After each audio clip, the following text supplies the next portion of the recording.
এই কুকুরটি খুব ক্লান্ত ছিল। সে রোদের মধ্যে কাজ করে হেঁটে আসছিল। তার খুব তৃষ্ণা পেয়েছিল। তাই সে একজনের কাছে পানি চাইলে সেই লোকটি তাকে মেরে অজ্ঞান করে ফেলে। তারপর কুকুরটি সেখানেই বসে বসে অসহায়ের মতো কান্না করছিল। তারপর সেখানে একটি লোক দেখে তাকে কিছু পানি পান করতে দিল।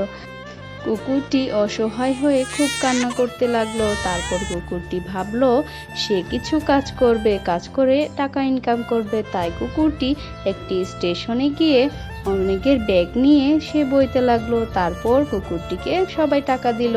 সে পরিশ্রম করে অনেকগুলো টাকা পেল। তারপর কুকুরটি একটি বাসের কন্ডাক্টর হিসেবে কাজ করলো। সে বিনিময়ে সে অনেকগুলো টাকা পেল। তারপর সে একটি তরমুজের দোকান দিল। সেখানে তরমুজ বিক্রি করেও সে অনেকগুলো টাকা পেল। তারপর সে সেই টাকাগুলো জমিয়ে কিছু বোতল কিনে রাস্তায় পথচারীদের কাছে সেই বোতলের পানিগুলো বিক্রি করলো।